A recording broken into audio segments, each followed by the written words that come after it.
চট্টগ্রাম কক্সবাজার মহাসড়ক চকরিয়ায় ফাঁসিয়াখালীর ঢালায় ডাকাতির সময় উখিয়া বালুখালীর যুবক দুই সন্তানের জনক মাহমুদুল হককে হত্যার ঘটনায় অবশেষে চকরিয়া থানা পুলিশ নির্ঘুম নিরবিচ্ছিন্ন অভিযান চালিয়ে ৩ জনকে গ্রেফতার করতে সক্ষম হয়েছে।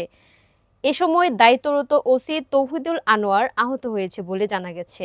রিয়াদ উদ্দিনের তথ্যচিত্রে বিস্তারিত। চট্টগ্রাম কক্সবাজার মহাসড়ক চকরিয়ার ফাঁসিয়াখালীর ঢালায় ডাকাতির সময় উখিয়া বালুখালীর যুবক দুই সন্তানের জনক মাহমুদুল হককে হত্যার ঘটনায় অবশেষে চকরিয়া থানা পুলিশ নির্ঘুম নিরবিচ্ছিন্ন অভিযান চালিয়ে ৩ জনকে গ্রেফতার করতে সক্ষম হয়েছে।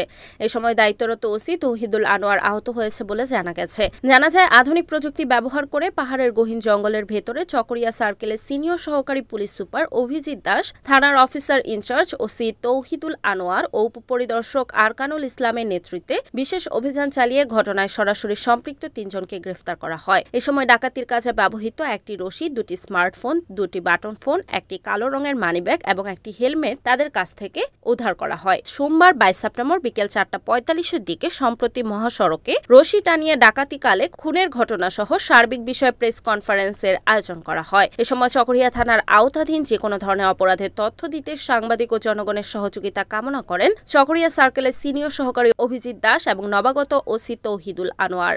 সঙ্গী হিসাবে মানে অফিসে বড় অফিসার হিসেবে না, সঙ্গী হিসাবে পেয়েছি।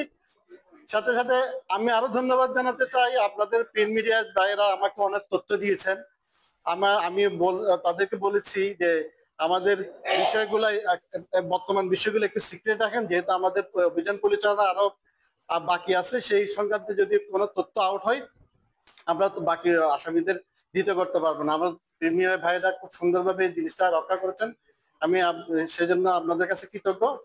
সাথে সাথে পরবর্তীতে যে কোনো ধরনের মানে আমাদেরকে সহযোগিতা করবেন, যে কোনো ধরনের কাজে, মঙ্গলজনক কাজে বা আমাদের যে কোনো ধরনের ভুল ত্রুটি, আপনারা স্বাভাবিক মানুষ কাজ করতে গেলে অবশ্যই ভুল হয়, এই ভুলের আপনারা একদম প্রাসঙ্গিক কিছু ইয়া দিবেন, আমাদেরকে সহযোগিতা করবেন। সাথে সাথে সবাই যাতে আমরা সবাই মিলে একটা পরিবারের মতো কাজ করতে পারি, এই আশাবাদ ব্যক্ত করছি। সংক্ষেপে আমি আসলে বেশি কিছু বলার নাই। সবাইকে ধন্যবাদ জানিয়ে আমার বক্তব্য। Report Riyad Uddin, NN TV, Cox's Bazar.